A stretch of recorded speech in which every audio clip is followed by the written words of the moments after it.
Good morning everyone. Good morning. आज मैं आपको जिसके बारे में बताने जा रही हूँ वो एक CEO, mayor, leader, freedom fighter. जी हाँ दोस्तों, हम सब प्यार से उनको नेताजी भी बुलाते हैं। उनका नाम सुभाष चंद्र बोस है। सुभाष चंद्र बोस का जन्म 23 जनवरी 1897 कटक में हुआ था। सुभाष चंद्र की फैमिली बहुत रिच और वेल एजुकेटेड थी। सुभाष चंद्र बोस ने 10th यूरोपियन स्कूल कटक से किया था। वो पूरी स्कूल में सेकंड रैंक लेके आए थे। सेकंड रैंक लेके आने के बाद उनको कॉलेज के लिए स्कॉलरशिप भी दी गई थी। कॉलेज में तो उन्होंने एडमिशन तो लिया, लेकिन उनको कॉलेज से निकाल दिया गया क्योंकि वो देश प्रेमी थे। उनसे अन्याय देखा नहीं गया। वो कॉलेज में एक ब्रिटिश टीचर थे जो बच्चों पे अत्याचार करते थे और भारत के बच्चों को मारते थे।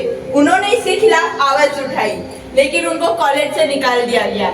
जब देशभक्ति का जुनून सिर पे छा जाता है, जब देशभक्ति का जुनून सिर पे छा जाता है तो करियर छोड़ के राष्ट्र की सेवा में भी मजा आ जाता है। राष्ट्र की सेवा में भी मजा आ जाता है। जब पूरे भारत में कॉलेरा फैल रहा था, ब्रिटिशों ने दवाइयां देने से मना कर दिया था। जब सुभाष चंद्र बोस का मन भावुक हो गया, उन्होंने बोला मैं मेरे भारत को स्वप्न का भारत बना के रहूंगा, मैं मेरे भारत को स्वप्न का भारत बना के रहूंगा।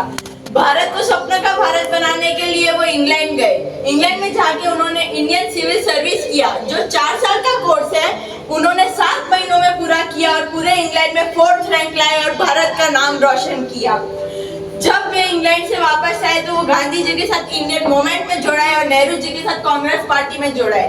कांग्रेस पार्टी में उन्होंने लीडरशिप कैसे करते हैं, लोगों से कैसे कंट्रीब्यूट करते हैं, लोगों के कैसे प्रोत्साहित करते हैं और कांग्रेस पार्टी को कैसे जिताया जाता है, वो सब सीखा उन्होंने। 1931 में वो कांग्रेस पार्टी के लीडर भी बने। लीडर बनने के बाद जब वो जर्मनी गए तो उन्होंने बोला कि मेरे को जर्मनी के हेड ब्रिटिश से मिलना है। तो उन्होंने बोला कि हाँ ठीक है, हम मिलेंगे। ब्रिटिश ने 3 हेड बना के रखे थे, उनके डुप्लीकेट। जब फर्स्ट आता है तो बोलते हैं हेलो मैं हेड हूँ, तो सुभाष चंद्र बोस बोलते हैं नमस्ते मैं सुभाष चंद्र बोस हूँ, मैं भारत से आया हूँ, मेरे को हेड से मिलना है। तो हेड बोलते हैं मैं ही हेड हूँ, बोल तो सुभाष चंद्र बोस बोलते हैं नहीं मेरे को हेड से मिलना है।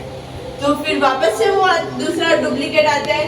उन्होंने बोला हेलो मैं हेड हूँ, बोलो आपको क्या काम है। सुभाष चंद्र बोस फिर से बोलते हैं कि नमस्ते मैं सुभाष चंद्र बोस हूँ, मैं भारत से आया हूँ, मेरे को हेड से मिलना है।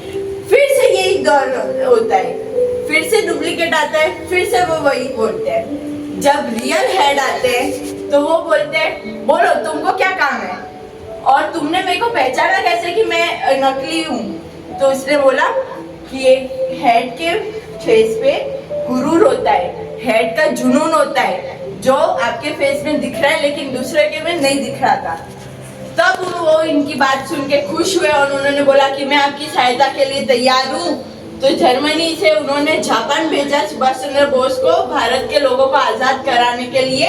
और आजाद कराने के बाद उन्होंने 40,000 लोगों की सेना बनाई, जिसका नाम उन्होंने जय हिंद भारत दिया, जय हिंद आजाद फौज दिया। आजाद फौज के बाद तो उनको है ना जापान ने तो सपोर्ट किया, लेकिन ये बात जब ब्रिटिश को पता चली तो ब्रिटिश ने जापान पे मिसाइलें फेंकी। मिसाइलें फेंकने के बाद वो जापानीज लोग डर गए कि यार अब हमारा क्या होगा, हमारा देश तो ऐसे ही खत्म हो जाएगा। देश खत्म होने के डर से उन्होंने सुभाष चंद्र बोस को सपोर्ट करना ही बंद कर दिया। फिर भी सुभाष चंद्र बोस हारे नहीं। सुभाष चंद्र बोस ने लड़ाई की, महिलाओं की सेना बनाई। महिलाओं को वो बोलते हैं तुम झुकने वालों में से नहीं, तुम झुकने वालों में से नहीं, तुम देश को बचाने वालों में से हो। तुम झुकने वालों में से नहीं, तुम देश को बचाने वालों में से हो। और उन्होंने महिलाओं की फौज बनाई, जिसका नाम उन्होंने रानी लक्ष्मीबाई फौज दिया। रानी लक्ष्मीबाई फौज बनाने के बाद ब्रिटिश तो डर गए कि अब हमारा क्या होगा, ये तो हारने वालों में से तो है नहीं। तो ब्रिटिश ने सुभाष चंद्र बोस को अरेस्ट करवा दिया गया। फिर भी जेल में जाने के बाद भी सुभाष चंद्र बोस हारे नहीं। उन्होंने एक किताब लिखी द इंडियन स्ट्रगल, जिसमें उन्होंने बताया कि कैसे कैसे ब्रिटिश हमारे पे अत्याचार करते थे, हमारे को कपड़े नहीं देते थे, हमारे को दवाइयाँ नहीं देते थे, हमारे को खाना पीना नहीं देते थे, हमारे से काम कराते थे। ये बुक देख के तो ब्रिटिश ने तो वो बुक बंद करवा दी, बैन करवा दी गई।